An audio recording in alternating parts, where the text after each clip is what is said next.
Alleluia, alleluia, alleluia.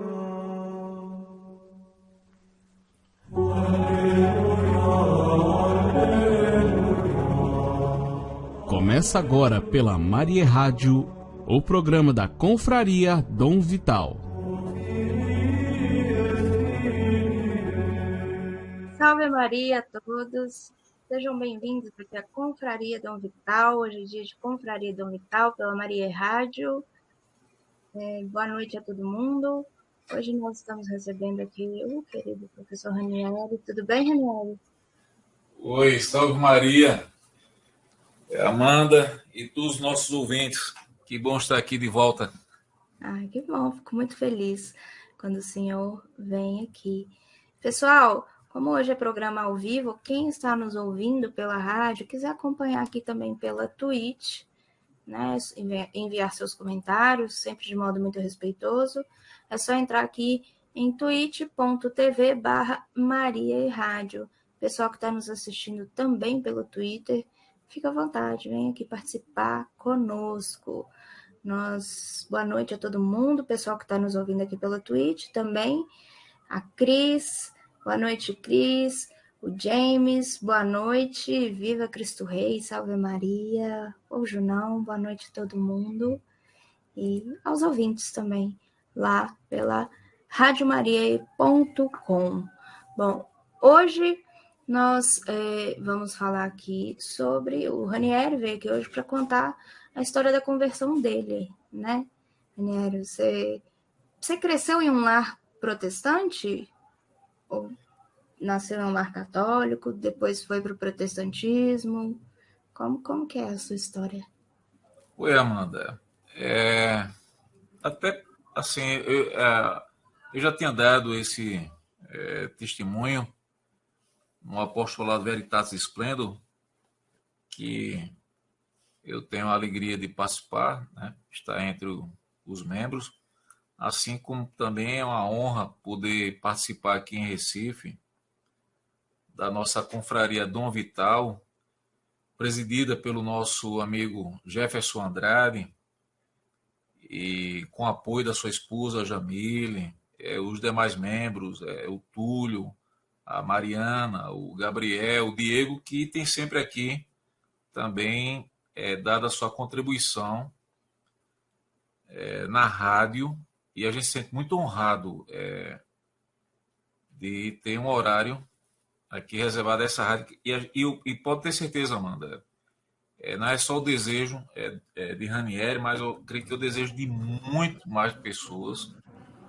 de que a nossa rádio ela possa realmente colher muitos bons frutos e possa ter, assim, da parte de Deus, muita bênção, para que possa cada vez mais alcançar os lares brasileiros e especialmente também fora do Brasil, para os países de língua portuguesa.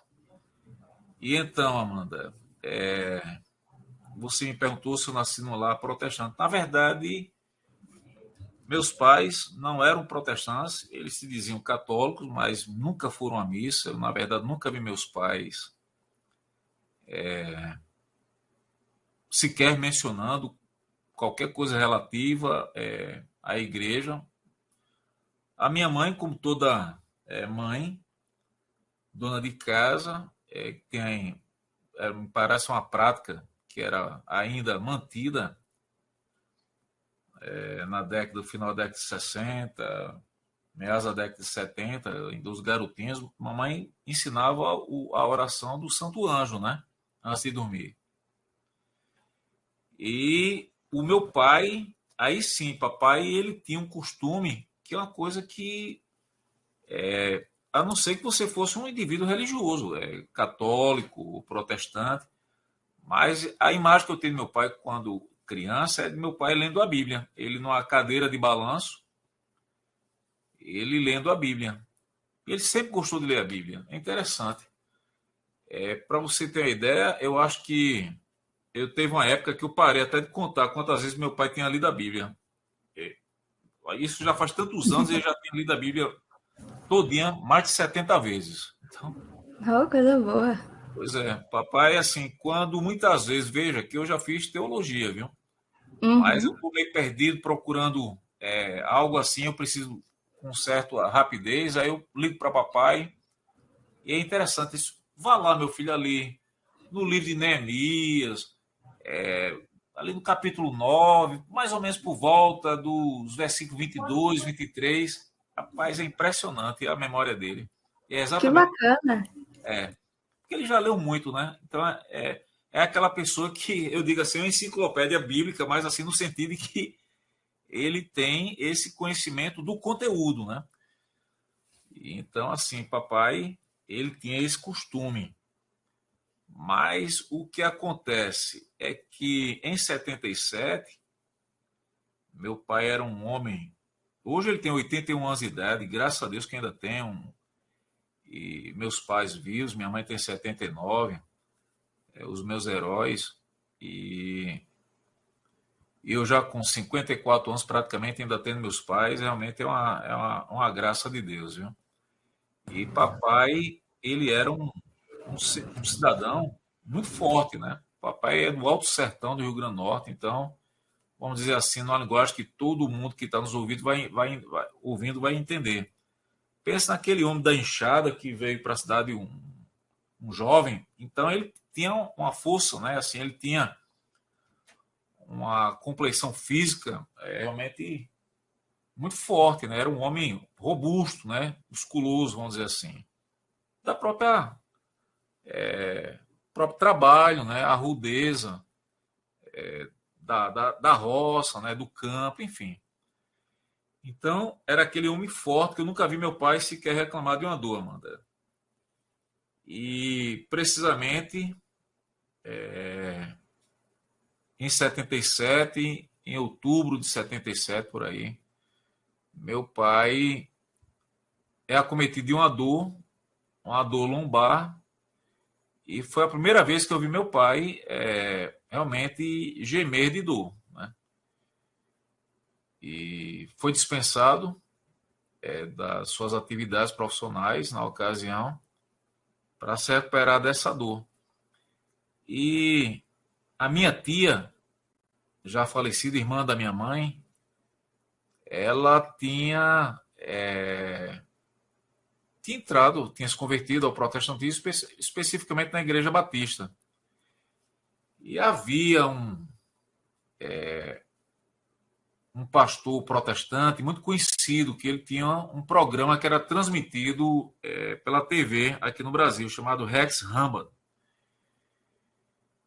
E aí a minha tia disse para o meu pai: olha, Tiago, dia de sábado tem um programa na TV tal, não me recordo qual era, e assista, né? Esse pastor, eu acho que vai fazer bem a você. E é interessante que meu pai, ao ligar a televisão no sábado pela manhã, ele realmente estava lá passando esse programa, ele achou o programa, e eu estava na sala, Amanda, vendo meu pai, ali ainda se contorcendo de dor. Papai nunca foi homem de estar deitado no sofá, mas nesse dia eu me recordo que ele estava assim, bem reclinado, né, quase que deitado no sofá. E eu me recordo ainda das palavras do pastor, né? Era um pastor presbiteriano, se não me falha a memória. E ele disse: olha, você, principalmente vocês que estão aí enfermos, né? Se puderem, nesse momento, participar de uma conversa, eu gostaria de convidá-los. Eu vou conversar com um amigo, e o nome desse meu amigo é Jesus. E se você puder ficar de joelhos ou sentado, enfim, a forma que você puder, nesse momento estar, por favor, faça um esforço, que nessa conversa eu queria que você participasse, que eu vou pedir que ele cure vocês, né? E veja que coisa interessante. Meu pai baixou a cabeça, minha mãe estava assim comigo no corredorzinho, né, da sala, dava da cozinha para a sala. E aí, de repente, quando o pastor terminou de fazer aquela oração, meu pai ele teve como que um sobressalto assim, ele, né, como se alguém tivesse levantado ele, projetado ele para frente. E eu me lembro que meu pai sempre chamou minha mãe carinhosamente de filha, né? Minha filha, né? Ele disse: minha filha, eu estou curado. Eu não sinto mais a dor. E mamãe se emocionou, né? Eu era garoto ainda, né? Eu tinha uns 9 anos de idade, mas ainda tenho muito vivo na memória essa cena. E naquele dia, Amanda, meu pai disse: eu vou procurar uma igreja. A primeira igreja que estiver aberta, eu entro. E, de fato, a única igreja onde nós morávamos estava aberta, ele entrou. E eu sempre gosto de sempre frisar isso. É interessante, né? Como Deus alcança as pessoas, né? Papai não foi alcançado porque alguém o convidou para ir para a igreja, e ali naqueles apelos ele se converteu, enfim. Não, ele estava em casa. Né? E ali, naquele momento, ele entregou toda a sua vida em devoção a Deus, no temor a Deus.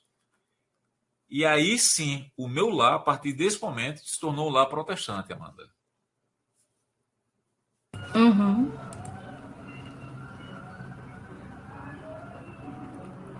Oi? Sim, você tem Isso, alguma. isso. Sim, então, E você tinha quantos anos, mais ou menos? 9 anos, Amanda. 9 anos, né? É. E essa igreja era uma igreja de doutrina pentecostal. Uhum. E assim, eu sempre tive.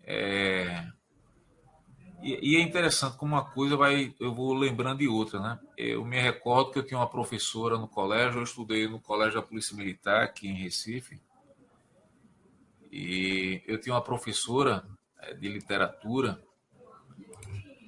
que talvez na minha forma de falar, em alguma coisa, alguma intervenção, aí ao final da aula, ela me chamou assim à mesa e disse: ô Ranieri, você gosta de ler, não é?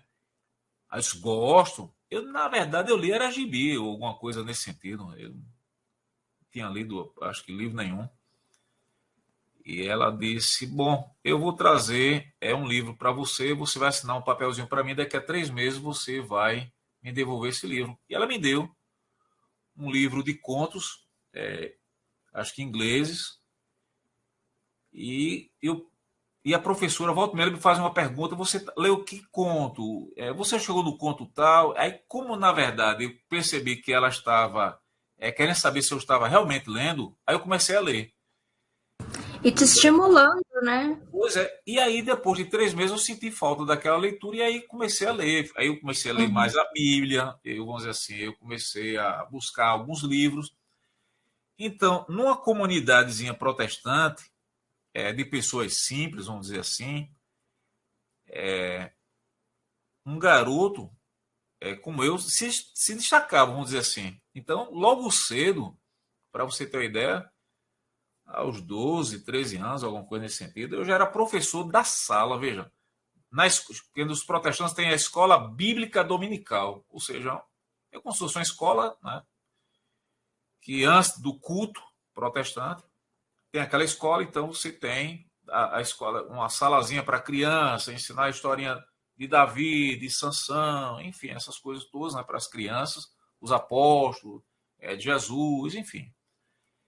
E assim, de igual modo, você tem sala de jovens, você tem sala de adolescentes, você tem a sala dos adultos, né? Aí geralmente são salas dos homens e sala das mulheres. E aí eu tinha uma desenvoltura que me deram essa missão de ensinar na escola bíblica dominical para os homens. Já pensasse? Sim, sim. E aí, resultado. Mas isso me motivou a ler história da igreja.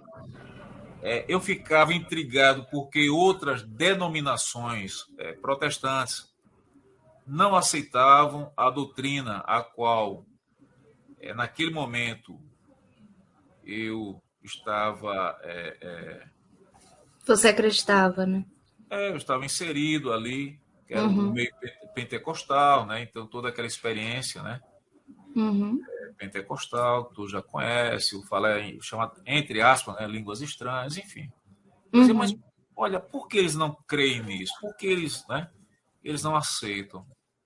E aí eu comecei a fazer o processo, né, que a gente conhece como processo dialético. Eu lia os livros que me apontavam a razão, ou seja, esse aqui diz que existe o batismo no Espírito Santo, com a evidência do falar em línguas estranhas. E esse outro livro aqui, de outro autor, diz que isso não existe. Então eu comecei a fazer essa busca. Essa busca me levou para a Igreja Batista, Amanda. Porque eu me convenci de que realmente aquela doutrina, ela era uma doutrina recente e apenas um pastor naquela ocasião teve a paciência de ouvir todas as minhas dúvidas de um jovem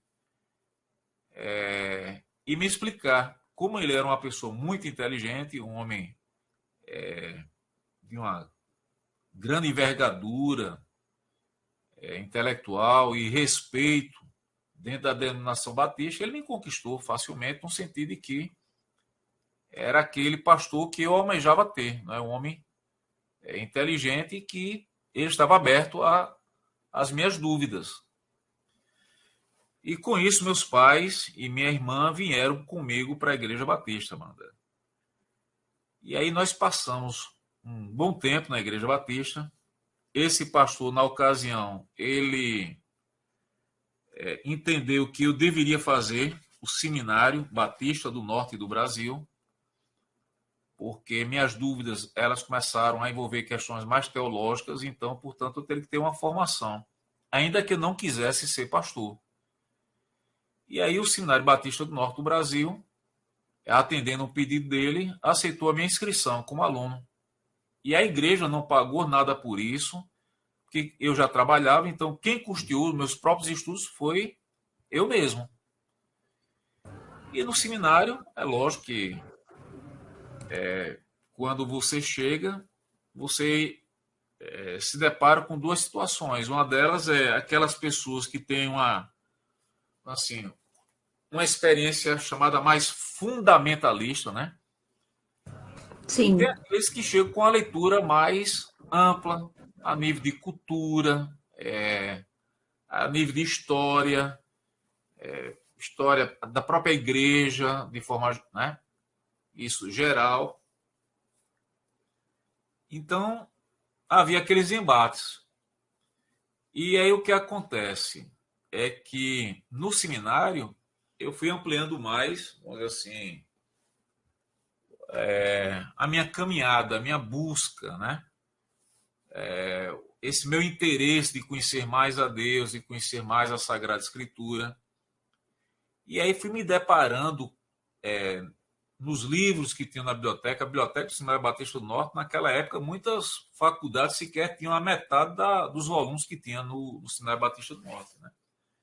Então, um seminário que tinha no seu corpo de professores, muitos que tinham doutorado, mestrado. Então, os professores eram pessoas bem preparadas, não só brasileiros, como também norte-americanos, obviamente.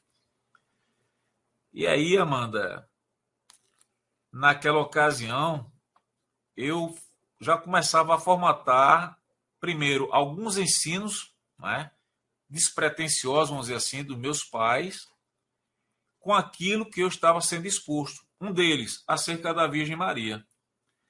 Por quê? Porque no protestantismo se tem a ideia de que a Virgem Maria ela não é digna de nenhum tipo de adoração ou devoção, porque ela é apenas uma mulher como outra qualquer. E é interessante que minha mãe se incomodava com esse ensino, com esse discurso. E eu me recordo, tanto eu quanto minha irmã, que meus pais estiveram um casal, né? Eu e minha irmã, era mais nova do que eu. E aí, nesse sentido, minha mãe sentava comigo, minha irmã dizia assim: olha, meu filho, o que o pastor disse hoje, de que Maria, a Virgem Maria era uma mulher qualquer, ela não é uma mulher qualquer, não. Ela é a mãe de Deus, viu? Por quê? Porque mamãe já trazia em si a tradição da família dela, que é muito católica. Então, veja, uma pessoa que já nasceu, vamos dizer assim, dentro de um seio familiar católico, que foi exposta, né, à doutrina católica, ainda que não fosse para a igreja, mas ela tinha ainda em si aquele ensino, aquela formação, entende, Amanda? E aí, isso me levou a refletir, né, a pensar. Então, eu muitas vezes chegava em sala de aula Uhum. e aí eu discutia com alguns colegas, e quando falo a palavra discussão, é no sentido de troca, né, de ideias, e não a discussão no sentido, né, agressivo, né, que muitas vezes se usa, né? Fulano discutiu com Beltrano como se estivesse brigando. Não, não é nesse sentido. Então, eu pegava aquela informação que minha mãe ensinava para mim e minha irmã, e eu começava a refletir. Veja, se isso em sala de aula, eu dizia, bom, se o cálice, porque você sabe que na igreja protestante, a ceia, né, questão de ceia, é um cálicezinho, tá certo? Com suco de uva, uma bandeja com fragmentos assim, quadradinhos, né, de pão. Então vem uma bandeja com esses pães e vem uma outra com esses cálices. O pastor faz uma oração abençoando aqueles elementos e os diáconos é quem servem aquela assembleia, aquela comunidade. E eu dizia assim, veja o grau de importância que tem a ceia, né? E o cuidado que se tem também com os utensílios que ali são utilizados nessa celebração. Por quê? Porque qualquer igreja protestante que se preze, principalmente as históricas, Amanda, não sei se você sabe disso, eles não têm sacristia, mas a pia onde é lavado esses utensílios, a água tem que correr para o jardim. Ela não pode correr para o esgoto. Ah, é? Interessante isso, né? Quer dizer, olha, se aquilo é meramente simbólico, aquilo é apenas suco de uva e um pão, um pedacinho de pão, mas por que os utensílios precisam ser lavados com água que não corre para o esgoto, tem que correr para o jardim? Aí eu Uhum. disse em sala de aula, bom, se a gente tem todo esse cuidado com os utensílios que são materiais e são perecíveis, não teria Deus, Pai, preservado, então, esse utensílio sagrado que é a Virgem Maria, porque se a gente faz isso com esses utensílios, não teria Deus, então, preservado a Virgem Maria e, de fato, ela ter sido assunta aos céus, como diz a Igreja Católica, porque é mais plausível isso do que acreditar que o corpo dela foi devorado ali, foi comido, não é, por vermes, né, no estado de decomposição. Então, se o Criador esteve no ventre de uma mulher, eu não posso acreditar que esse ventre possa ter ido para um túmulo e ali os vermes terem devorado ele. Eu só posso acreditar que Deus realmente deve ter elevada aos céus. Pronto. E Uhum. era uma confusão imensa em sala de aula, né? E aí um professor, uns dois professores mais ou menos, sempre dizia assim, rapaz, você tem umas discussões, né, em sala de aula que eu nem gostaria que tivesse, porque cria um mau furor, né?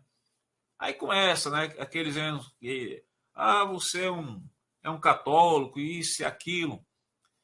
Um desses professores de história da igreja, uma vez ele me chamou, e ele interessante, era uma pessoa muito ecumênica. Infelizmente, hoje ele é budista. Mas, assim, o ecumenismo dele e o pensamento da teologia liberal dele, no lugar dele ter ainda permanecido dentro da igreja, vamos dizer, protestante, infelizmente, o pensamento liberal teológico dele levou ele para o budismo. Veja que coisa. Mas esse professor, ele não tinha problema com imagens, então volta e meia ele defendia imagens sacras. E eu tinha lido sobre São Francisco. E assim, entre aspas, né, eu não posso dizer como eu tenho a compreensão hoje, eu tinha uma certa devoção por São Francisco. E eu me recordo que eu comprei uma imagem muito bonita de São Francisco e entreguei e dei de presente a esse professor de história, né? Enquanto protestante, isso. Enquanto protestante, eu estava no seminário ainda, fazendo curso de Ah, teologia. E aí esse professor agradeceu, pediu que eu sentasse lá na cadeira, no gabinete dele, né? Porque os professores no seminário, cada um, feito uma universidade, você tem, os professores têm seus gabinetes, suas salas, né? E ele senta aí, Ranieri. Você tem pretensões de ser pastor? Eu disse, não tenho nenhuma pretensão. Você está fazendo o que no seminário? Só para só vir mesmo estudar teologia. Né? Eu gosto, né? Das coisas que são relativas à igreja e eu estou aqui. E quem paga os estudos sou eu mesmo, né? E ninguém tem despesa com isso. Porque os seminaristas, quando vão para um seminário, geralmente são enviados pelas igrejas e as igrejas vão lá e custeiam os estudos, né? E a alimentação e tudo mais, os livros, enfim, daquele estudante, porque depois ela vai, aquele rapaz, depois de formado, aquela igreja vai trazer ele de volta e vai mandar ele para as congregações, né, dela. uhum. E aí você entendeu isso perfeitamente, né? Sim, sim. E aí o que acontece? Esse professor, ele chegou e disse: Você não tem pretensões nenhuma de ser pastor batista. Eu disse: Não, nenhuma pretensão de ser pastor de forma alguma.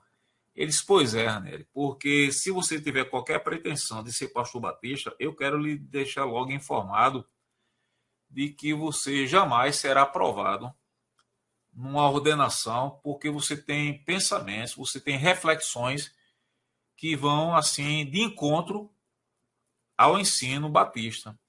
Você tem discussões em sala de aula com relação a sacramentos, você trata sobre a questão de sacramento, você trata sobre a questão da Assunção de Maria. Então, você tem alguns comportamentos, algumas reflexões que realmente, assim, você jamais será um pastor batista. Eu disse, não, quanto a isso, eu estou tranquilo.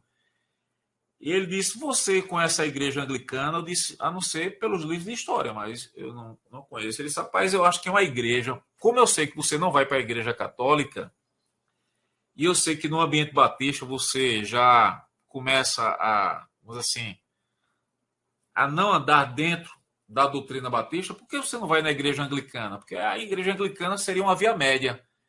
Nem é Roma, nem é Genebra. Quando ele fala Genebra, o protestante fala, se refere à reforma, a Calvino, né? A João Calvino em Genebra.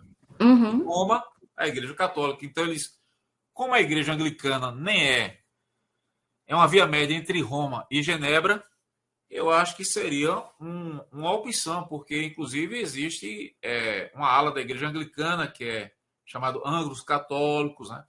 Tem outra ala que é mais evangélica, mas eles têm paramentos, como você gosta dessas questões litúrgicas, como você expõe isso. Eu acho que seria uma boa você conhecer essa denominação. E aí, Amanda, eu, mais uma vez, saio de uma igreja e vou para outra, na igreja anglicana. E nessa igreja, eu fiz uma carreira no sentido de ser professor de seminário. E realmente me identifiquei muito com a igreja anglicana. Realmente ela nem era se dizia protestante, mas tinha muita coisa romana, vamos dizer assim, né? As vestes, o ciclo litúrgico, as cores. Então, assim, eu realmente me identifiquei. E depois fui diretor de educação da diocese. Enfim, o fato é que eu fui ordenado diácono e depois fui ordenado presbítero, né? Pastor na igreja anglicana. Tive a oportunidade de ir na Inglaterra, de conhecer, de ter experiência nas igrejas anglicanas lá na Inglaterra. Mas aí, Amanda, que novidade não é também o tema do nosso momento, do nosso tempo aqui na rádio, né, da Confraria do Vital. Então, a igreja anglicana, que chamava-se de Comunhão Anglicana, ela implodiu, tá certo? Porque ela começou a ordenar mulheres, e isso já criou uma certa divisão dentro da igreja. Depois dessa ordenação, sempre com esse tal de abertura, uma abertura, essa primavera, né? A abertura ao mundo, né? Vamos nos abrir para o mundo. Se as mulheres têm ocupado espaços na sociedade, por que então a igreja deve se fechar? Então vamos fazer esse ajornamento dentro da igreja anglicana, ordenando mulheres. Já foi um grave problema, discussão. Há províncias, inclusive anglicanas, na África, no continente africano, que não ordenam mulheres. Eles são mais anglicanos do que os anglicanos mesmo. Chega a ser uma coisa assim, até parece um tem. E hoje você vê que tem mesmo até ordenação dessas pessoas que se dizem transexuais, né? Pois é. E aí veio outra discussão. Aí sim, aí realmente foi quando implodiu a chamada comunhão anglicana. Qual foi? A de ordenação de pessoas homossexuais praticantes. Porque a igreja anglicana, até então, ela não tinha problema com a ordenação de homossexuais. E eu até entendo, vejam. Eu conheci um pastor anglicano inglês, que ele não era segredo, ele não tinha isso como segredo da vida dele para ninguém. E é uma pessoa admirável nesse sentido, porque ele diz assim: eu sou um homossexual. Eu tenho uma orientação, segundo ele, né, de sentir atração por pessoa do mesmo sexo. Porém, eu nunca pequei. Nunca pequei contra a minha castidade. Porque eu sempre entendi isso como sendo algo que não era do agrado de Deus. E por isso que eu sou celibatário, eu optei por ser celibatário. A igreja anglicana não tem problema com isso. Até então ela não tinha problema. Ela entendia que se a pessoa, do mesmo jeito, tem pessoas que são heterossexuais, há pessoas homossexuais, mas, portanto, que elas vivam no seu estado, né, de obediência àquilo que se tem como princípio sexual na Sagrada Escritura e orientação doutrinária da igreja, vamos assim dizer. Mas aí o movimento, né, é muito grande nesse sentido, então vamos agora realmente peitar e, na verdade, a igreja tem que aceitar não só o homossexual celibatário, mas também tem que aceitar as pessoas homossexuais que tenham uma convivência com a pessoa do mesmo sexo. E, inclusive, pastores e pastoras. E aí, Amanda, a confusão foi grande, entendeu? Foi divisão em cima de divisão. Houve divisão da igreja aqui no Brasil. E aí, resultado, foi quando eu pedi uma licença ao bispo para poder refletir, porque toda aquela discussão, aquele problema que a comunhão anglicana estava enfrentando, estava refletindo, inclusive, na escola onde meus filhos estudavam, porque os meus filhos serviam de piadinhas, né? Ah, você é da igreja, disse, daquilo, né? E meus filhos iam me perguntar, e eu dizia que não, e não era bem assim.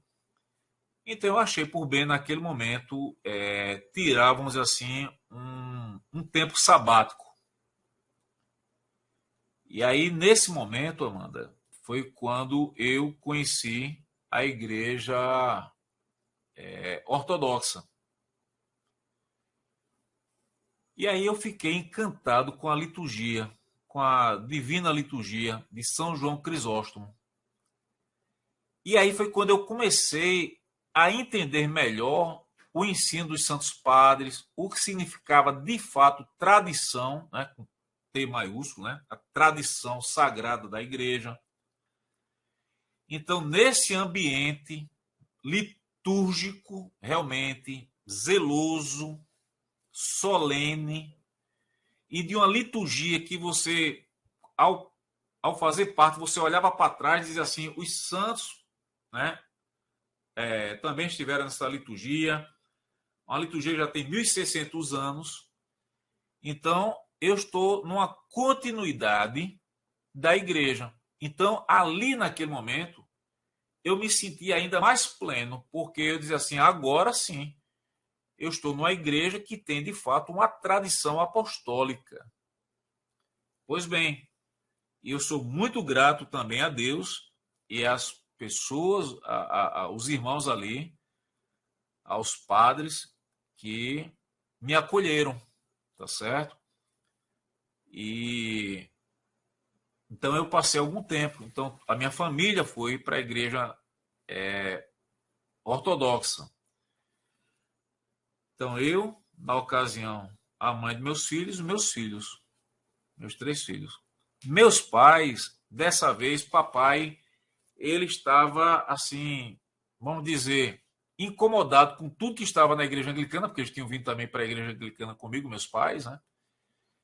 E meu pai estava assim, entristecido com essa situação toda.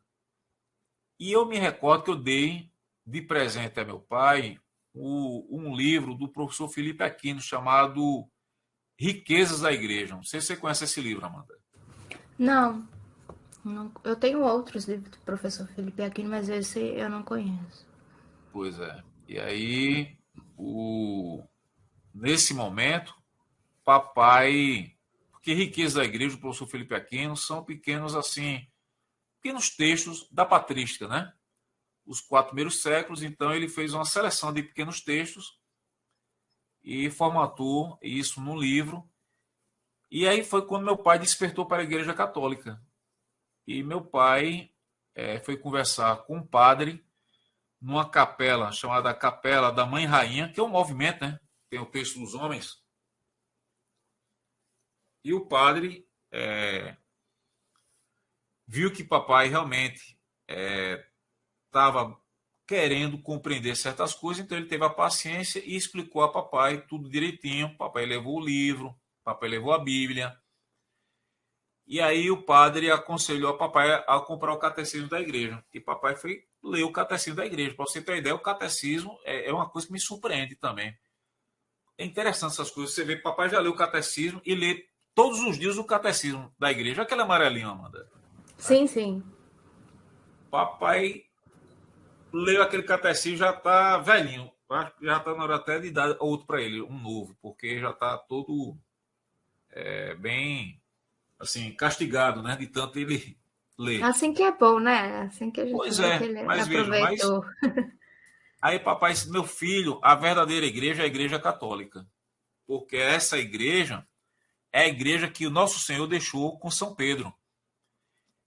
Então, eu vou estar nessa igreja. E eu peço muito a Deus que você venha para ela. Eu disse, não, eu vou ficar aqui na igreja ortodoxa mesmo.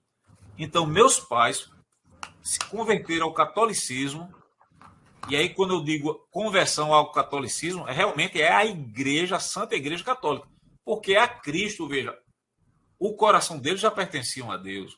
Sim. Certo? Mas estavam numa ignorância dentro da heresia protestante. Tá certo? Mas graças a Deus, e isso é uma conversa que eu e meu pai e minha mãe, a gente sempre tem, a gente olha para trás e até agradece essa caminhada, sabe, Amanda? A gente não olha para trás, vamos dizer assim, como Com que... rancor. Não, e assim, como se fosse, e com desprezo, entende? A palavra... Muito pelo contrário, a gente agradece toda essa experiência, porque uns têm uma caminhada mais longa, foi a nossa, e outros têm uma caminhada mais breve, né? A nossa foi um pouco mais longa. Deus foi nos preparando. E aí, Amanda, em final de 2016, por aí, enfim, sim, aí então eu já nesse período eu havia me divorciado, porque eu tinha casado na Igreja Batista, né, com a mãe dos meus filhos. Então, eu já estava divorciado. Então, por volta, acho que final de 2016, enfim, eu conheci a minha atual esposa, né? E ela é uma pessoa muito católica, veja. E o ortodoxo. Ela é católica romana e ortodoxo. E aí, como foi que se deu isso? Eu vinha trazendo ela para a igreja ortodoxa, para a liturgia, coisa e tal, né? E ela sempre procurando mostrar de que, na verdade, a igreja ortodoxa é uma igreja que está em cisma. Por que está em cisma? Porque não está em comunhão com o Papa.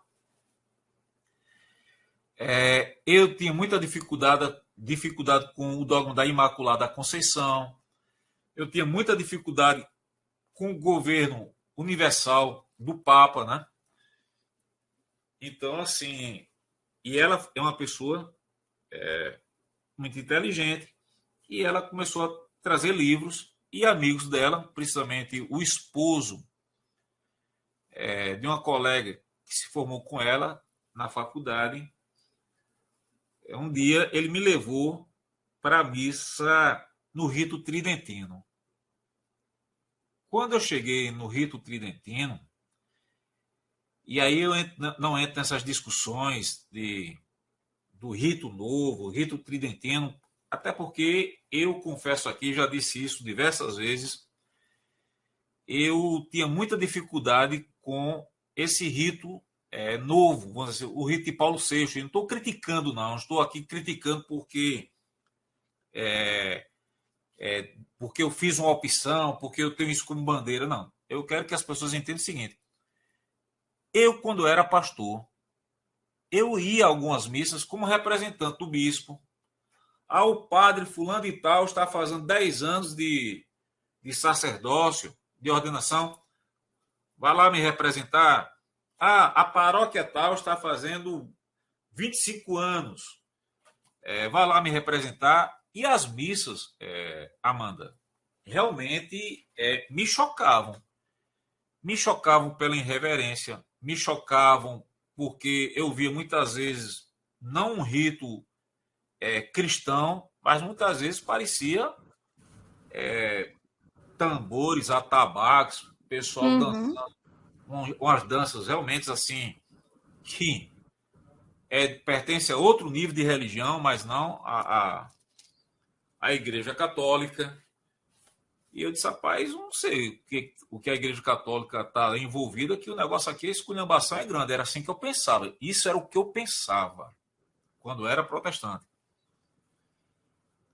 E então eu tinha, vamos dizer assim, Amanda, assim, uma imagem que não era boa. Tu estás entendendo? Sim. Eu não disse, tá rapaz, errado. eu disse, rapaz, eu encontro mais reverência em cultos protestantes do que numa missa católica. E eu já, aí depois que eu conheci a liturgia de São João Crisóstomo, é que eu achava um escândalo aquilo que ocorria, que eu sei que também, infelizmente, depende muito, né, de algumas paróquias, de dioceses. Isso não significa que a igreja toda é assim, né? O cara, a missa afro, não existe missa afro. Até o Cardeal Sará já falou isso. Existe a missa, né? Existe a missa. Exato.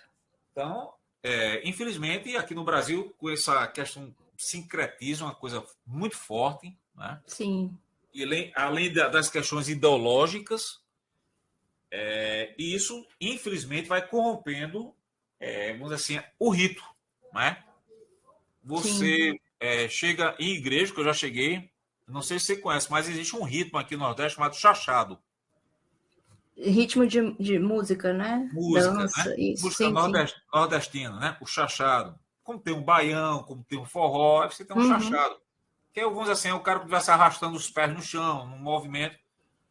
E qualquer curiosidade sobre isso, é a pessoa ir lá no YouTube e bota chachado. Aí a pessoa vai ver como se dança. Aí você chega na igreja, o padre está dançando chachado. É um absurdo, né? Aí veja, mas ele aquilo ali e a igreja toda, né? E vamos cantar, e vamos dançar, e enfim. Então, eu disse tudo isso porque essa era a imagem que Ranieri tinha enquanto protestante. Tá certo? Então, como protestante, eu já tinha essa imagem. Pois bem, aí esse casal, amigo nosso, ele me leva para uma paróquia que tem aqui em Recife, que o nosso bispo, por graça de Deus, ele nos concedeu essa paróquia, né, que é um oratório, para ser celebrado o rito tridentino. E quando eu cheguei e vi a missa tridentina, aí eu mais ou menos achei muitos elementos que eu via na liturgia de São João Crisóstomo, eu encontrava também na missa tridentina. O silêncio, a solenidade, né? Os gestos do padre, o cuidado com a hóstia, o canto gregoriano. Uhum. Bom, nesse sentido, eu fiquei impactado, mas eu ainda não era uma pessoa que seria de fácil conversão à igreja, porque eu tenho muita dificuldade com a Imaculada Conceição e Uhum. com o governo universal do Papa. E aí, resultado, minha esposa disse, vamos estudar sobre a questão do Papa, dele realmente ser o vigário de Cristo na Terra, e a gente precisa estar em comunhão com ele para realmente estar na igreja fundada por Nosso Senhor Jesus Cristo e não estar numa igreja que está em cisma. Então a gente discutia, né? Eu dava meus argumentos para cá, ela contra-argumentava para lá, ela me indicava livros, comprava livros. E nessa relação minha com ela, a gente foi crescendo, fui estudando, fui lendo. Esse amigo nosso, né, e a Associação Dom Vital aqui, não a Confraria Dom Vital, mas as pessoas da Associação Dom Vital, me acolheram muito bem, eles assim me trataram com assim muito acolhimento e muita paciência, me indicaram livros para ler, me deram livros de presente. Então, eu valorizava aquela situação. E é isso que, no final, quero deixar um recado para os nossos ouvintes, né? Principalmente os católicos, aqueles mais, assim, mais aguerridos, principalmente em relação aos protestantes. Tem que ter cuidado, né? Então, assim, minha esposa, de forma muito sábia, quando ela via que a coisa esquentava um pouco, vamos dizer assim, ela disse, tá bom, amor, depois a gente continua. E aí eu fui levar a sério esse estudo, Amanda. E aí eu Uhum. me convenci, aí li diversos livros sobre a questão do Ministério Petrino. E aí eu me convenci de que realmente o Papa é o sucessor de São Pedro, portanto, ele goza do munus do governo universal sobre a igreja. E que não está em comunhão com ele está em cisma. Tudo bem. Mas tem um outro problema. Qual era? E a Imaculada Conceição, que eu tinha dificuldade? Então, foi outro percurso. E aí, muita paciência dos amigos católicos, do pessoal da Associação Dom Vital, e especialmente da minha esposa. E aí ela me deu as catequeses de João Paulo II sobre a Virgem Maria. E ela foi indicando alguns vídeos no YouTube. Mas é interessante que, mesmo a despeito de toda a minha busca para entender a Imaculada Conceição, eu terminei compreendendo a Imaculada Conceição através da tipologia da Arca da Aliança. Sim. Então, não foram os compêndios teológicos, não foram os livros, enfim. Mas você vê, depois que você começa a refletir, começa a pensar, porque você, nos livros falam, você começa a estudar, aí você realmente pega a tipologia da Arca da Aliança com a Virgem Maria, casa perfeitamente. Sim. Aí eu disse, rapaz, e aí teve alguns fatos assim muito interessantes, né? Minha esposa é muito devota de Nossa Senhora de Fátima. E aí, resultado, foi quando eu me interessei também de compreender, né, a aparição em Fátima, aquela coisa toda. E aí tive alguns indicativos, até por causa das leituras aqui, eu não estou dizendo que a Virgem Maria ela apareceu para mim num sonho. Não, não. Esqueçam isso. Não, não isso. Por ter tanta informação na cabeça naquele momento, é claro que você sonha, fica no seu inconsciente, né? E aí você sonha. Eu me recordo que pelo menos umas 2 vezes na semana eu sonhei com a Nossa Senhora de Fátima.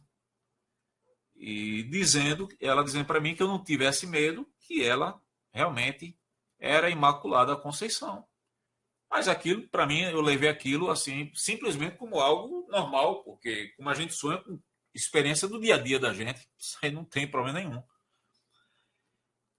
Mas aí um fato foi importante, porque nós fomos aqui para uma praia no litoral sul de Pernambuco, acompanhado a convite desse casal amigo, né? Esse que me levou para a missa tridentina. E ao chegar lá, nós fomos para um outro condomínio assim próximo, de outros amigos. E é interessante, eu não sei o nome desse senhor. E, rapaz, eu até hoje, ainda bem que minha esposa estava presente e tenho testemunhas. Esse senhor, ele é um empresário e ele tinha acabado há pouco tempo, há poucos meses, 1 mês, 2 meses, enfim, de ter saído do UTI. Ele estava à beira da morte. E é interessante que ele começou a conversar comigo, dizendo, rapaz, que bom poder estar aqui novamente entre amigos e voltar a viver. Aí eu disse, pois não, por quê? Ele disse, rapaz, eu tive muito enfermo, eu tive aí um problema sério de saúde, eu fiquei à beira da morte. E eu passei um bom tempo na UTI e em um dos poucos momentos de lucidez, eu me recordei de Nossa Senhora de Fátima. Eu disse, foi, eles foi, rapaz. Eu disse, se a senhora me tirar dessa situação em vida, eu vou até Fátima agradecer a senhora, em Fátima, em Portugal, e enquanto vida eu tiver, eu vou divulgar a devoção à senhora. Ele disse, naquela semana, ele saiu da UTI. Há uns 15 dias depois, algo assim, em pouco tempo, ele já foi para Portugal, ele foi para Fátima, lá agradeceu Nossa Senhora, e ele trouxe algumas imagens da Nossa Senhora de Fátima, algumas imagens abençoadas. Ele disse, inclusive, Ranieri, eu trouxe uma imagem da Nossa Senhora de Fátima para um amigo meu, só que ele não veio, rapaz, esse final de semana aqui, para o condomínio. Deixa eu ir aqui no carro, porque eu estou sentindo no meu coração que eu devo dar essa imagem para você. Olha só, Amanda. Aí, ali, naquele momento, foi que realmente eu me rendi à Imaculada Conceição. Então, o que faltava, então? Eu estava, na ocasião, com uma pessoa muito católica, que dividia comigo um domingo vai para a missa no Rito Tridentino, outro vai para a Divina Liturgia, São João Crisóstomo. E depois de chegar às minhas conclusões, eu não vi nenhum impedimento de me render à realidade. Eu não podia negar mais aquela realidade. Então, no dia 25 de junho de 2017, eu fui recebido na Santa Igreja Católica Apostólica Romana, exatamente na mesma capela onde meu pai e minha mãe haviam sido recebidos também como católicos, que foi a capela da Mãe Rainha em Ouro Preto, Olinda. Ah, que bacana isso. E aí, resultado, então, a partir daquele momento, eu e minha esposa, a gente, em dezembro, nos casamos no civil e fomos ao bispo saber se eu poderia casar na igreja católica, mesmo a despeito da afirmativa de dois padres. Ainda assim, eu queria ouvir do nosso arcebispo de que eu estava livre para casar na Santa Igreja Católica. Eu queria receber o sacramento do matrimônio. Minha esposa, como ela, com o pai das filhas dela, não havia casado na igreja, então ela estava livre. Agora, eu ficava com aquele peso. Eu disse, rapaz, mas eu casei, de certa forma, na igreja. Né? Houve um casamento religioso. Então, eu procurei o arcebispo, Dom Fernando Saburido, que é o nosso arcebispo, e que eu já conhecia desde a época que eu era pastor também. Então, Dom Fernando disse, não, Ranieri, você casou numa igreja protestante. Esse casamento ele não é válido para a igreja católica. Então, você está livre, canonicamente, para receber o sacramento do matrimônio com a sua esposa aí. E aí, quando nós procuramos o padre, que servia na paróquia, né? Então, o padre Nildo, que eu agradeço imensamente ter nos casado, nós chegamos para ele e dissemos, padre, olha, o senhor tem aí, qual dia que o senhor tem? Isso já em 2018, né? Que eu e o conselho a gente quer se casar na igreja. Aí ele disse, rapaz, tem o dia 13 de maio, mais uma vez Nossa Senhora de Fátima estava presente. Era tudo que Consuelo queria, né? Quer dizer, casou no dia das mães, no dia de Nossa Senhora de Fátima, a qual ela é devota, e eu não tinha nem mais o que dizer, Amanda. Né? E aí, no dia 13 de maio de 2018, eu e minha esposa nós recebemos o sacramento do matrimônio na Santa Igreja Católica Apostólica Romana. Então, é isso aí, né? Tentei resumir o máximo. Bacana demais, bacana demais a Não sua... tem nada assim de extraordinário, como eu ouço muito aí, muitas conversões de forma extraordinária. A minha não tem tanta coisa extraordinária, mas assim, eu tenho mais assim uma gratidão por pessoas amigas que tiveram a sabedoria de me conduzir à verdade sem um embate. É isso que eu queria deixar, né? Vejam, como foi importante o pessoal da Associação Dom Vital. Como foi importante a minha esposa. Porque no lugar de estar discutindo comigo, porque eu tinha todos os argumentos do mundo também para estar ali, vamos assim, tete a tete, né? Na discussão, eles preferiram ter paciência e ofertar um livro, me chamar para uma aula, para uma palestra. Então, foi esse movimento com inteligência.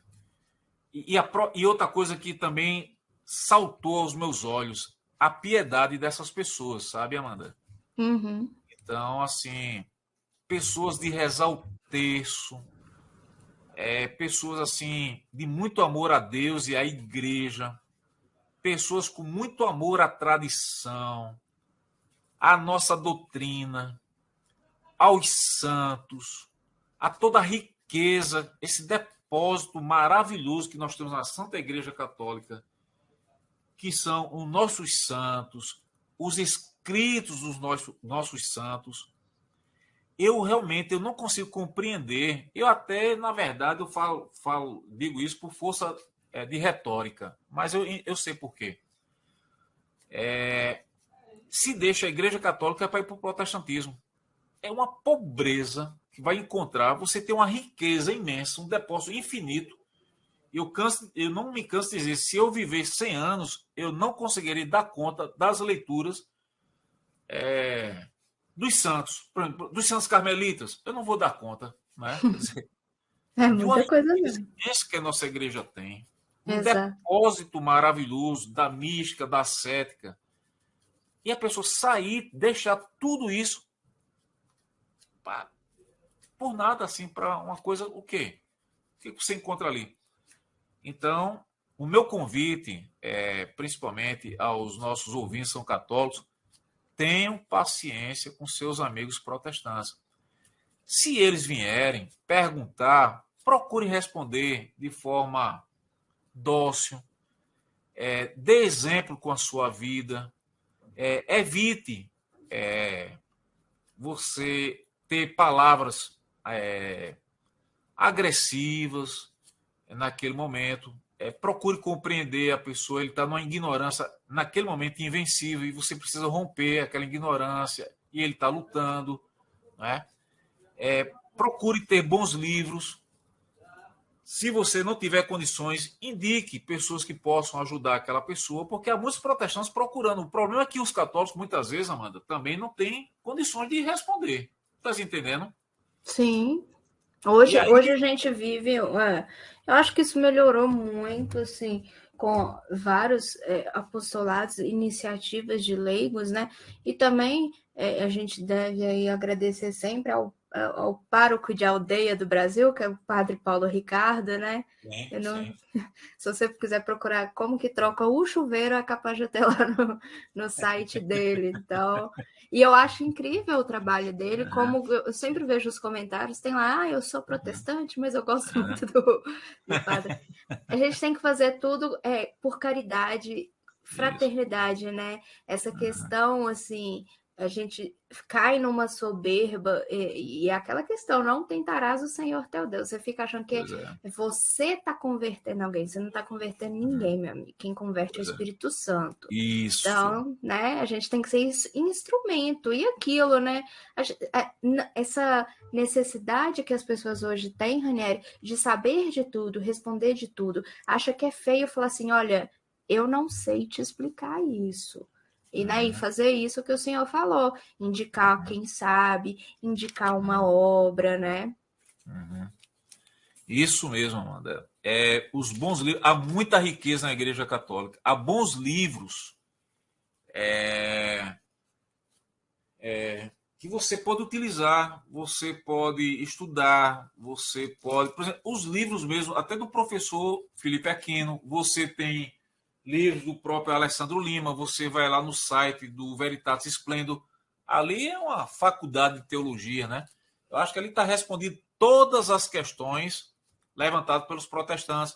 Você tem os livros do padre Júlio Maria de Lombardi, Que Luz nas é Trevas. aquilo que a gente comentou, né, Ranieri, antes de entrar ao vivo, eu Sim. até falei com o Ranieri, que eu acho que a primeira pessoa que usou o Tá Feliz Lutero foi o padre Júlio Maria.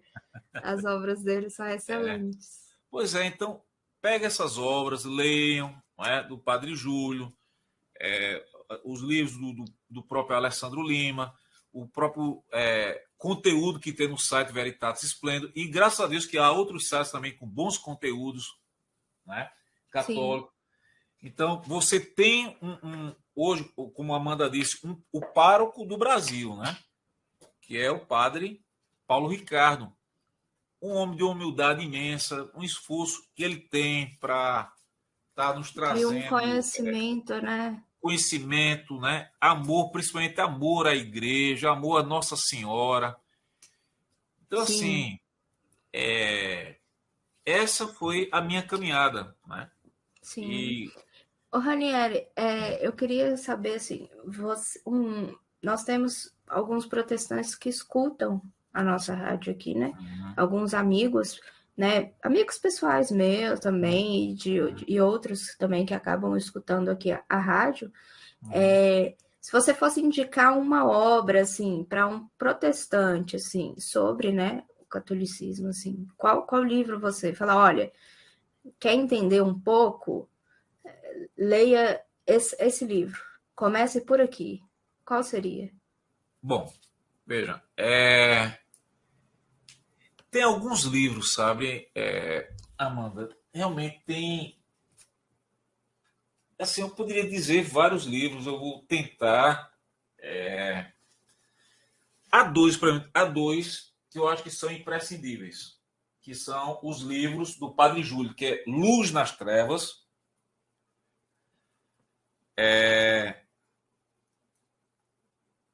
O Diabo, Lutero e o Protestantismo.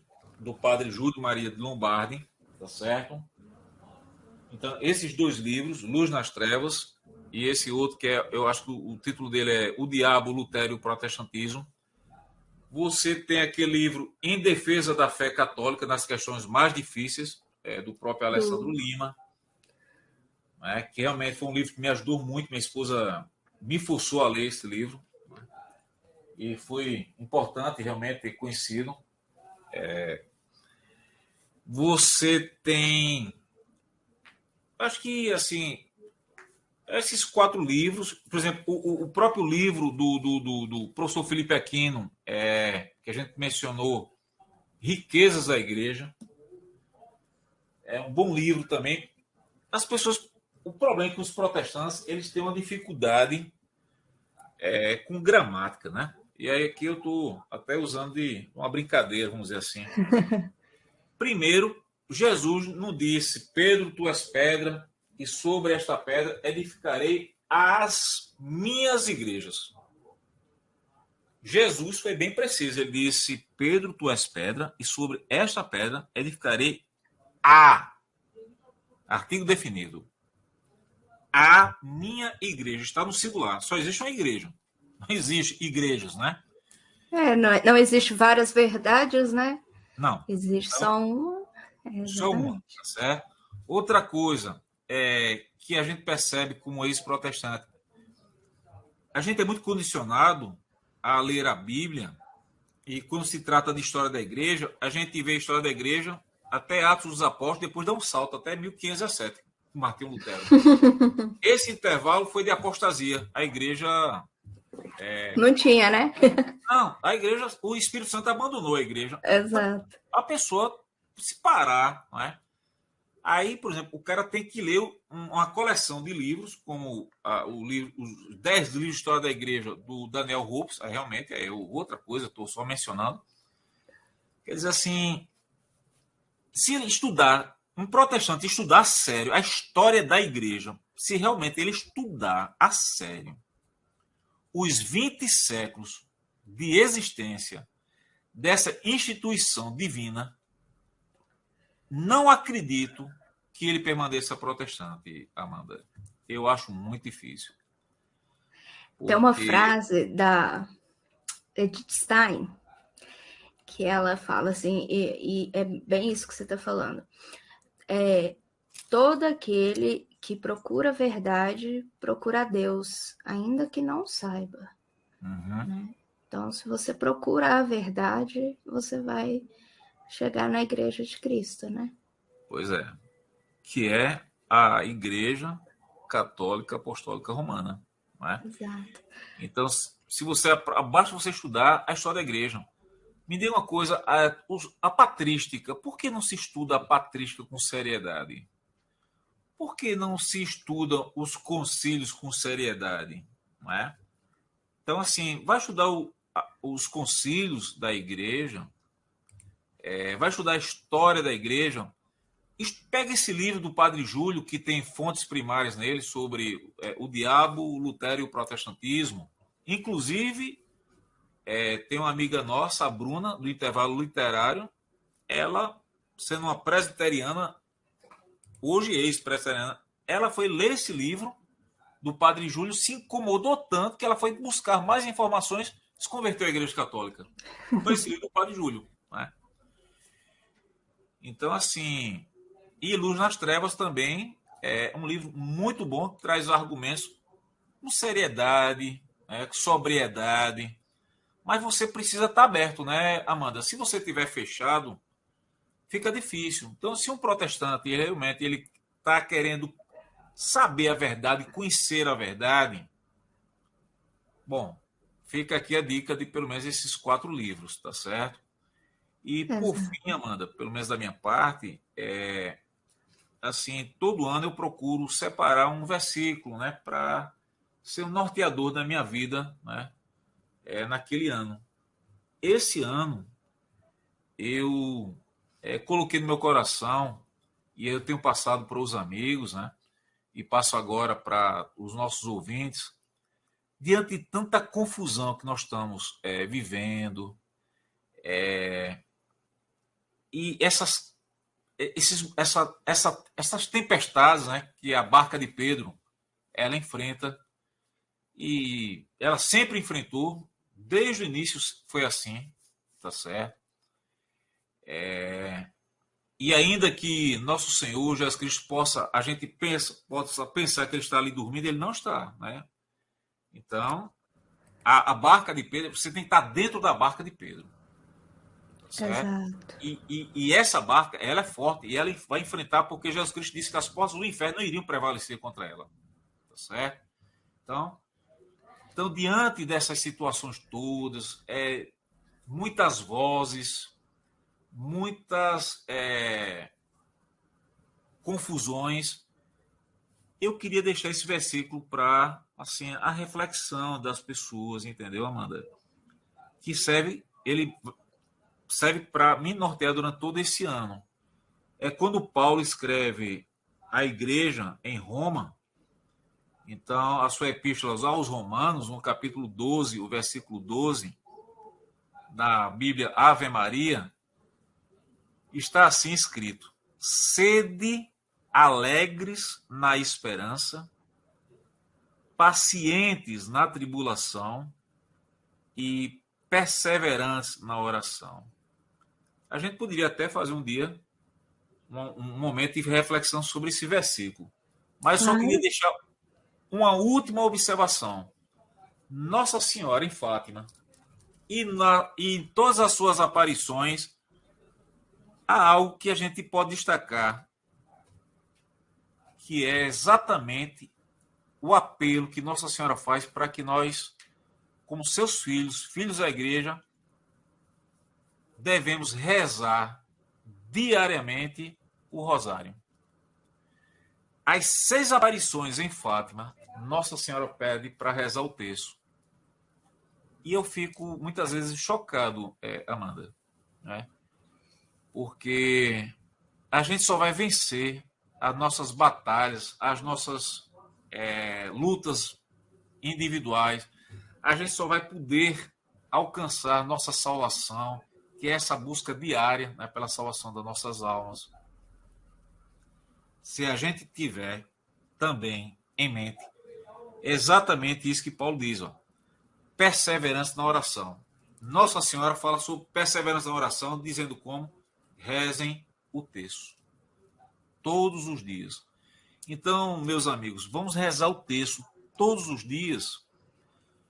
Os homens, busquem o terço aí dos homens nas suas paróquias, né?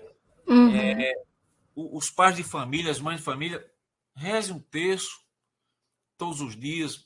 Lute, é uma luta, assim, eu sei que nem sempre é fácil, a gente é atropelado o cansaço, acorda cedo, vai para trabalho, e isso, e aquilo, quando chega em casa.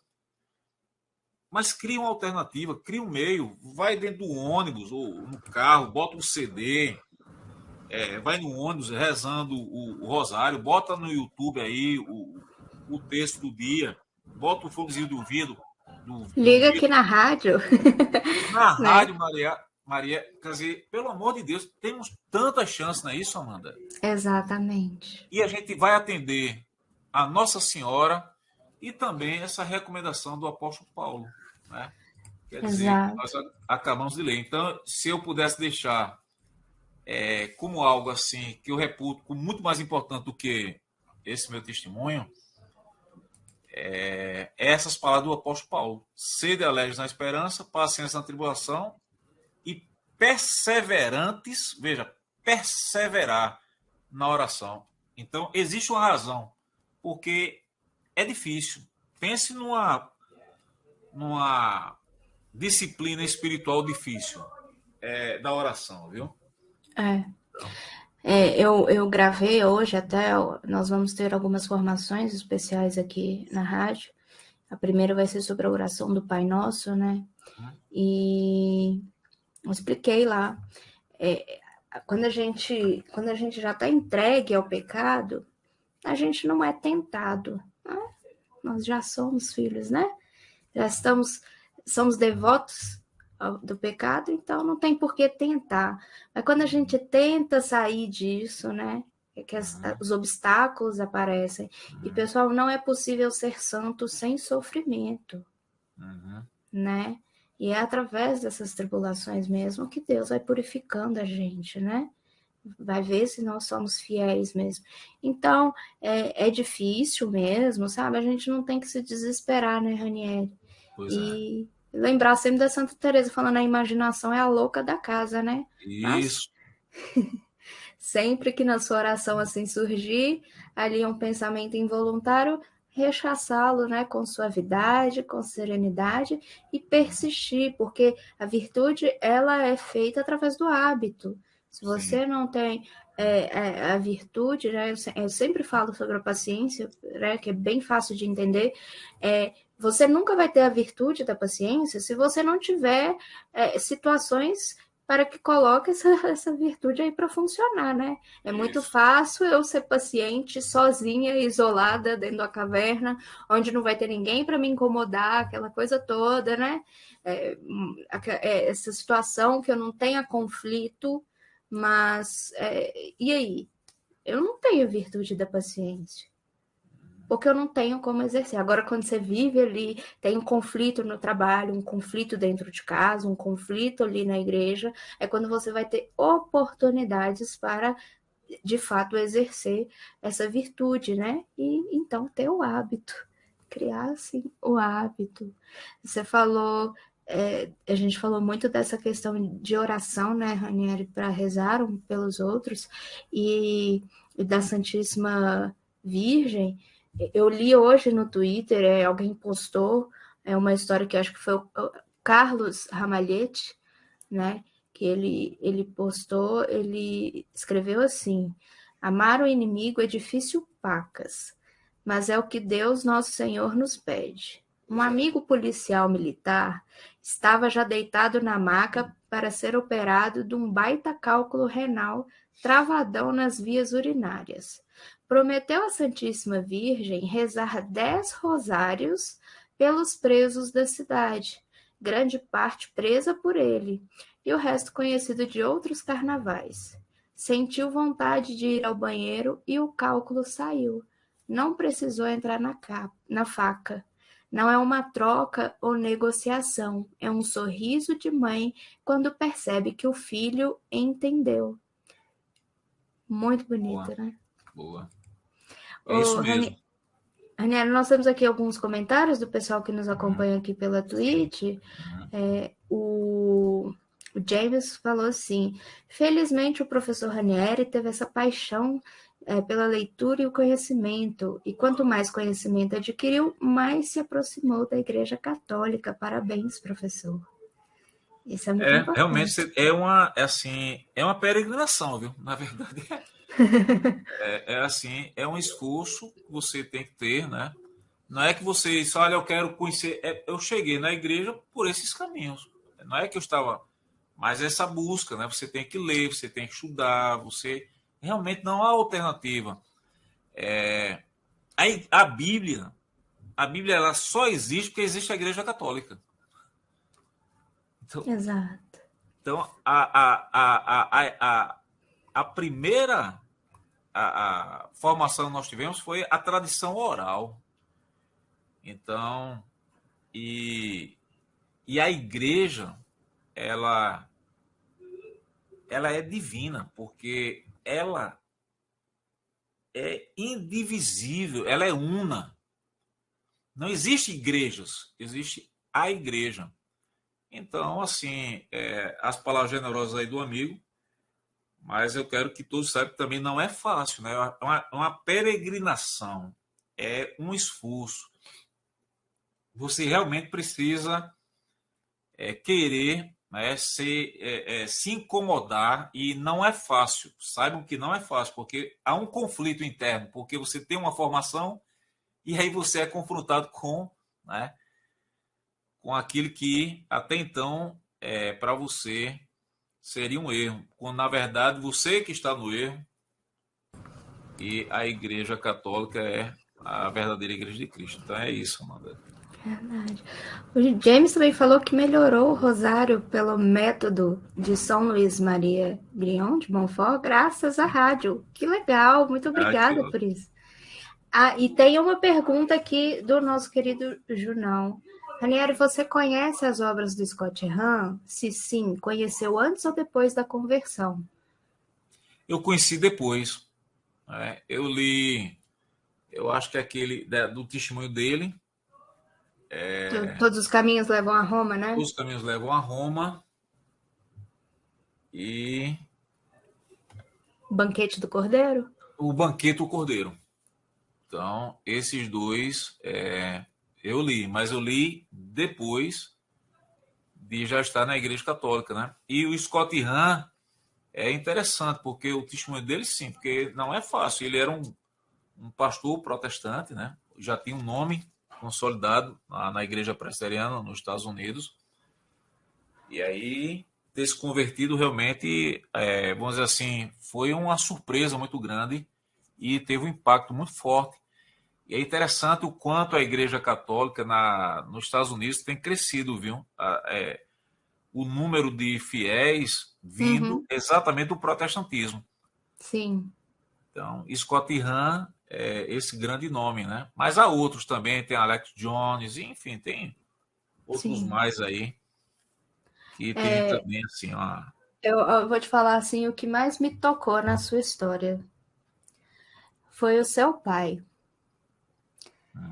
Hoje eu estava até assistindo uma aula do Padre Paulo Ricardo, do curso Caminho de Perfeição, e daí ele falou assim: alguém tinha feito uma pergunta para ele, eu não lembro direito qual era a pergunta mesmo, mas era essa questão de obrigar os filhos, né? Fazer com que os filhos frequentem a missa. E aí ele falou assim: você não obriga seu filho a estudar, a ir à escola, se comportar dentro de casa? Qual que é o problema de obrigá-lo a ir à missa? Se você coloca ordem em tudo, menos na religião, isso é pedagogia do demônio. E eu lembrei disso quando você estava contando a história do seu pai, né? Porque na sua infância, né, ele falou: olha, nós vamos aqui para essa igreja, né?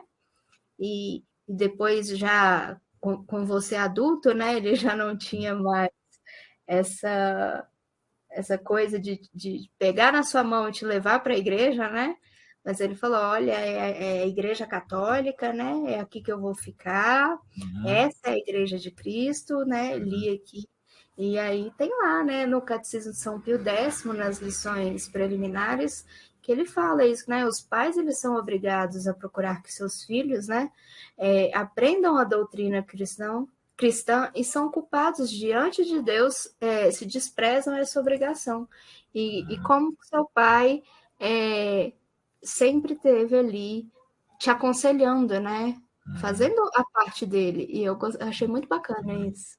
Então, um abraço ao seu pai. Ele ainda está vivo? tá vivo, tem 81 anos de idade. São meus heróis. Ele tem 81 e minha mãe tem 79. Ai, bacana demais, viu?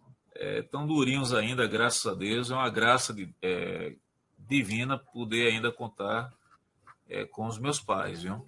Então, realmente é um casal maravilhoso e eu devo muito a eles, né? Principalmente a minha própria vida, né? Só Sim. existe porque eles se casaram, enfim. Mas muito bacana. Foi muito bacana essa nossa conversa, você falar um pouquinho da sua história, viu, Ranieri?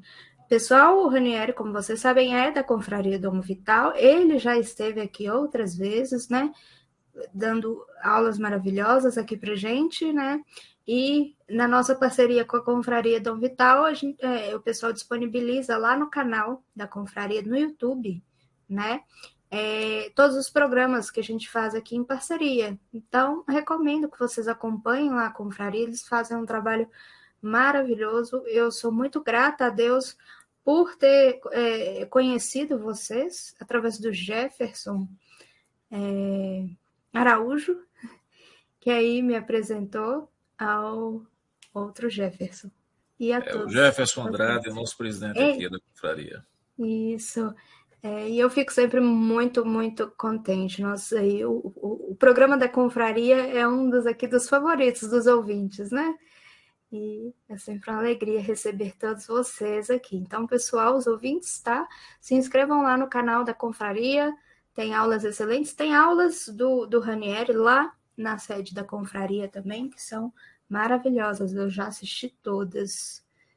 Então, eu sempre recomendo. E, Ranieri, mais uma vez, muito obrigada por você ter vindo aqui hoje, disponibilizado o seu tempo e contado aí um pouquinho da sua história. Quem agradece sou eu, Amanda. Agradeço a oportunidade de estar na confraria. Agradeço também a você. E pode ter certeza que a gente reza pelo seu apostolado, que ele cresça, que ele traga sempre muitos bons frutos, os lares católicos no Brasil, que sirva de instrumento de fortalecimento, edificação na fé dos católicos e possa também ser instrumento de Deus para tirar as pessoas do erro e para que elas possam realmente conhecer a verdade, e essa verdade ela está plena na Santa Igreja Católica. Então, parabéns pelo seu trabalho aí, Amanda, e a gente está sempre à disposição, viu? Eu que agradeço sempre, né? Como diz Santa Teresa, a amizade com o próximo e com Deus, ela é a mesma. Então, é isso, né, pessoal? Cerquem-se sempre de boas pessoas, que isso, sem dúvida nenhuma, te ajuda muito na sua caminhada. Todo mundo que ouviu a gente pela rádio, pelo Twitter, aqui pela Twitch também, muito obrigado por ter ficado aqui conosco. Se você chegou atrasado, amanhã, às 13h15, depois do Rosário, depois do Rosário, tem a reprise. E no sábado, às 9h. Então, fique aí ligado na nossa programação para você ouvir todos aí os nossos conteúdos, tá? Isso mesmo, o James falou que tenhamos mais testemunhos aqui na rádio. O objetivo de salvar o número de almas possíveis, o maior número de almas possíveis. É essa a vontade nossa, que a gente continue sempre propagando os tesouros da Santa Madre Igreja para a maior honra e glória de nosso Senhor Jesus Cristo. Amém. Amém. Pessoal, se você gosta do nosso trabalho e pode, é claro, sempre ajudar a gente a permanecer no ar, é só entrar em apoiocoletivo.com/mariaerrádio ou através do nosso pix tipa.ai/mariaerrádio. Né? Toda doação que a gente recebe é para a manutenção da rádio, para comprar equipamentos, materiais, né, os livros, ajudar também assim os colaboradores, né, que dedicam seu tempo e muito estudo para poder trazer esses maravilhosos programas. Então, se você puder, a partir de R$5 ajuda a gente lá, tá bom? É uma latinha de refrigerante, então economiza aí uma latinha de refrigerante que você vai dar uma grande ajuda. É claro, se você puder, tá? Mas acima de tudo, nós pedimos a sua oração para ajudar a gente a propagar os tesouros da Santa Madre Igreja. Nós vamos ficando por aqui, continue acompanhando a programação da Maria Rádio e viva Cristo Rei!